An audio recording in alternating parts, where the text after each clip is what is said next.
आज की कहानी का शीर्षक है जीबी रोड कोठा नंबर 68।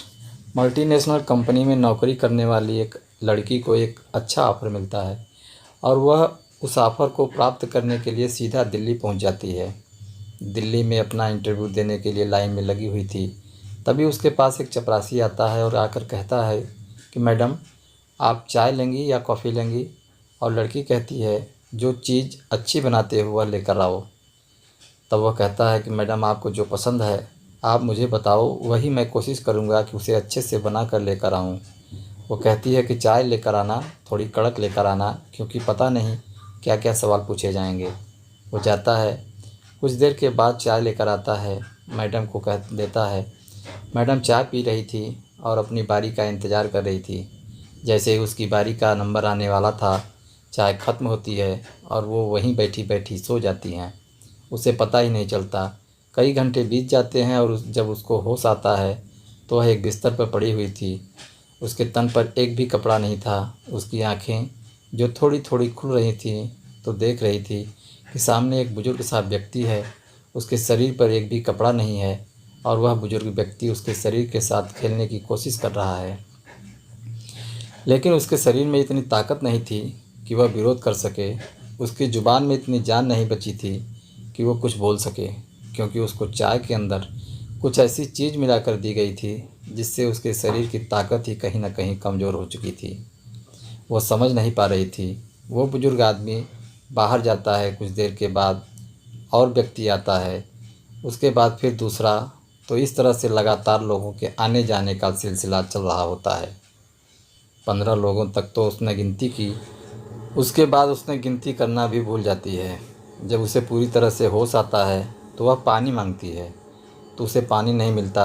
खाना मांगती है, खाना नहीं मिलता। तो कहती है, कम से कम तन ढकने के लिए कपड़े ही दे दो। लेकिन कपड़े भी नहीं मिलते। मिलते हैं तो उसको सिर्फ मार। उसे बेवजह मारा जाता है। जब यहाँ से निकलने की उसने तमाम कोशिशें की, लेकिन 24 घंटे किसी न किसी की उस पर नज़र रहती। जहाँ से वह बाहर जाती है तो इस बात की गूंज पूरी राष्ट्रीय राजधानी दिल्ली ही नहीं बल्कि उससे लगने वाले जितने भी प्रदेश होते हैं वहाँ तक पहुँच जाती है। यही नहीं, जिस प्रदेश की वह लड़की होती है उस प्रदेश के लोगों को यकीन नहीं हो रहा था कि किसी ने उसकी मजबूरी का इस तरह से फ़ायदा उठाया। जीबी रोड का कोठा नंबर 68। यहाँ से एक व्यक्ति निकलकर अपने आवास की तरफ जा रहा था, जो कि दिल्ली के करोल बाग में रह रहा था।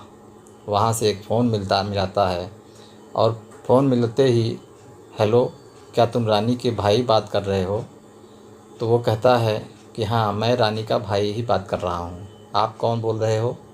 तो वो कहता है कि मैं अपने बारे में कुछ नहीं बता सकता, बस इतना बता सकता हूँ कि तुम्हारी बहन जीबी रोड के कोठा नंबर 68 के अंदर है। तुम्हारी बहन ने यह मैसेज भेजा है। तो वो पूछता है कि तुम कैसे जानते हो? तो वह कहता है कि मैं लगभग 3-4 बार उससे मिलकर आया हूँ और तुमसे बात कर रहा हूँ। मैं बहुत शर्मिंदा हूँ। वह व्यक्ति इतना कहने के बाद अपना फ़ोन काट देता है।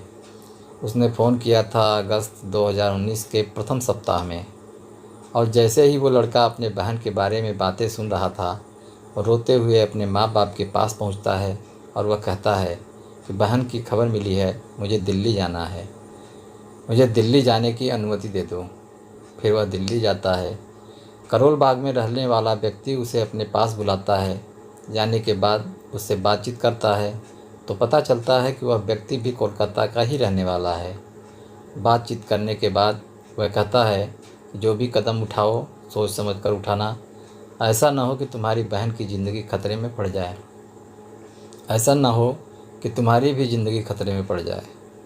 भाई बहुत देर तक सोचता रहता है। सोचने के बाद विचार करता है कि मुझे ही कुछ करना चाहिए। अब यहाँ से सीधा जाता है कोठा नंबर 68 में। वहाँ जाने के बाद वहाँ पर जो नई लड़कियाँ थीं, महिलाएं थीं, दूसरी वेश्यावृत्ति का धंधा करने वाली थीं। लड़कियों के पास जाने से पहले उसे एक मैनेजर के पास जाना होता है और मैनेजर से जाकर कहता है कि मुझे किसी से मिलना है, मुलाकात करनी है, मुझे भी किसी के साथ वक्त बिताना है। क्योंकि यहाँ अगर वह अपने मन की सारी बात बता देता तो शायद बहन को भी खतरा होता। एक एक करके लड़कियाँ लाई जा रही थीं, लेकिन हर लड़की को वह लगातार रिजेक्ट कर रहा था। जब रिजेक्ट कर रहा था तभी उस महिला ने कहा कि एक नई लड़की है जो अभी तो 2.5 महीने पहले आई है, उसी से मुलाकात करा दो। तो पीछे से आवाज़ आती है कि मैडम, उसकी तो बहुत डिमांड है, वह लड़की तो पहले से ही ग्राहक के साथ है, खाली होने के बाद मुलाकात हो सकती है। तो वो कहता है कि अगर ऐसी ही बात है तो मैं उसके लिए इंतज़ार कर सकता हूँ, मुझे कोई जल्दबाजी नहीं है। वह बैठकर इंतज़ार कर रहा था, तभी वहाँ के मैनेजर जो होती है वो कहती है कि उसके ज़्यादा रेट लगेंगे, इसलिए अगर उसका इंतज़ार करना है तो तुम्हें ज़्यादा पैसे खर्च करने पड़ेंगे। तो कहता है कि मुझे कोई एतराज़ नहीं है, मैं उसी का इंतज़ार करूँगा। जब खाली हुई, उसका दरवाज़ा खुला, एक ग्राहक बाहर निकलता है और बहन भी बाहर निकल कर आती है।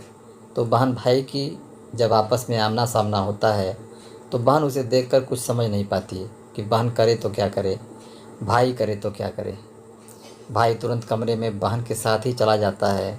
बहन और भाई जब आपस में मिलते हैं, एक दूसरे से गले लगकर जब फूट फूट कर रो रहे थे, तो रोने की आवाज़ बाहर तक ना जाए इसलिए उन्होंने एक दूसरे का मुंह हाथ से बंद कर लिया ताकि आवाज़ बाहर ना जा सके। अगर चली गई तो शायद उसके लिए ख़तरा हो सकता है, लेकिन निर्धारित समय सीमा जो होती है उस समय सीमा से ज़्यादा देर तक रुकने लगता है।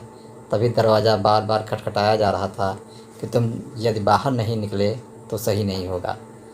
बाहर निकलो, तुम क्या कर रहे हो, तुम्हारी समय सीमा ख़त्म हो चुकी है। अगर 5 मिनट से ज़्यादा का समय और लिया तो तुम्हारा बेड का डबल चार्ज लग जाएगा, यानी कि जितने रुपए तुमने दिए हैं उससे तुम्हें ज़्यादा देने पड़ेंगे। कहता है ठीक है, मैं ज़्यादा रुपए देने को तैयार हूँ, लेकिन मुझे अभी कुछ और वक्त बिताना है। बहन अपनी कहानी सुनाना जब शुरू करती है तो भाई भी रोने लगता है और बहन भी। बताते हैं कि कोलकाता की मल्टीनेशनल कंपनी में काम कर रहे थे। उसी कंपनी में उसके जो दोस्त बनती है उसके सामने आकर एक दिन रोने लगती है और कहती है कि मैं बहुत भाग्यशाली हूँ, आज मुझे एक अच्छी नौकरी का ऑफ़र मिला है, लेकिन मेरे परिवार के लोग, मेरे घर के लोग मुझे उस नौकरी के लिए जाने नहीं देना चाहते। आखिरकार करूँ तो क्या करूँ। रानी जब उसकी बात सुनी तो बोली कि वहाँ कितने पैसे मिलेंगे यार, वहाँ तो 1 लाख से तो शुरुआत है और जैसे जैसे वक्त आगे बढ़ेगा वैसे वैसे पैसे बनेंगे। रानी को उसकी बात सुनने के बाद उसे लगा कि अगर वह ऑफ़र मुझे मिलता तो मैं चली जाती। तब उसके फ्रेंड ने कहा कि ठीक है, इस ऑफ़र को तुम कर लो और मैं कभी और देखूँगी। परिवार को मनाने की कोशिश करूँगी। तभी वह दिल्ली की नौकरी के लिए, उसने कहा कि 10 जून 2019 को दिल्ली के फलां जगह पर इंटरव्यू है और इसके लिए रमज़ान तुम्हें दिल्ली लेकर चला जाएगा, तुम उसके साथ चली जाना। तो वह दिल्ली चली जाती है। तब वहाँ जाने के बाद का इंटरव्यू होता है और इंटरव्यू होने के बाद वह पहली बार कोठे पर आती है और उसको यह जानकारी नहीं थी कि वह बहुत बुरी तरह से फंस चुकी है। उसी रात लगभग से शुरुआत होती है। पहले दिन 15-20 लोग उसके साथ संबंध बनाते हैं। हर रोज़ यह काम लगातार चलता रहता है। तभी एक दिन एक ऐसा व्यक्ति आता है जो कि पश्चिम बंगाल का ही रहने वाला था। उसके पास आने के बाद से उसने बातचीत करता है और रानी ने उसको और ग्राहकों से कहीं ज़्यादा से ज़्यादा बातचीत करनी शुरू करती है। तभी रानी ने उसे अपने भाई को फ़ोन करने के लिए कहती है। तो वह कहता है कि मैंने ऐसा कुछ किया तो मुझे मार डालेंगे, मुझे नुकसान पहुंचा देंगे, इसलिए यह काम नहीं कर सकता। तब वह रोती हुई कहती है कि एक बार मेरे भाई को फ़ोन कर दो, हो सकता है कि मैं यहाँ से निकल जाऊँ। उसने जो वादा किया था वादा निभा दिया। अब भाई ने पूरी कहानी सुनी। कहानी सुनने के बाद यहाँ से सीधा बाहर जाता है। उसे समझ नहीं आ रहा था कि मैं क्या करूँ। अगले दिन फिर जाता है और डिमांड करता है कि मुझे रानी से ही मिलना है। रानी के पास जाता है। रानी से जाकर पूछता है कि हमें क्या करना चाहिए। समझ में नहीं आता। तब एक नाम बताती है, स्वाति मालीवाल, जो महिला आयोग की अध्यक्ष है। तुम्हें उनसे मुलाकात करनी चाहिए, हो सकता है कि वो तुम्हारी कुछ मदद करे। उस लड़के ने दूसरी मुलाकात के बाद अपनी बहन से पूरी जानकारी ली। वहाँ से निकलता है और जब किरण नेगी के पास जाता है और जाने के बाद पूरी कहानी बयां करता है कि उसकी बहन मल्टीनेशनल कंपनी में काम कर रही थी और उसको एक अच्छा ऑफ़र दिया गया था कि तुम दिल्ली आओगी तो तुम्हें अच्छी नौकरी मिलेगी। इसलिए जब वह यहाँ आती है तो उसको सीधा कोठे पर पहुँचा दिया जाता है। कई महीने से लगातार उसका शोषण हो रहा है, उसके साथ कितने लोग गंदा घिनौना कृत्य करते हैं, तभी वह कहती है कि मैं अपने जो अध्यक्ष हैं उनसे बातचीत करती हूँ। तभी किरण नेगी ने स्वाति मालीवाल से बातचीत की और रानी को उस दलदल से बाहर निकालने में एक बड़ा ही सराहनीय कार्य किया। आज रानी अपने घर पर है। तो दोस्तों, कहानी आपको कैसी लगी कमेंट करके बताइएगा। चैनल पर नए हैं तो चैनल को सब्सक्राइब कीजिए, लाइक कीजिए और दोस्तों में शेयर कीजिए। धन्यवाद।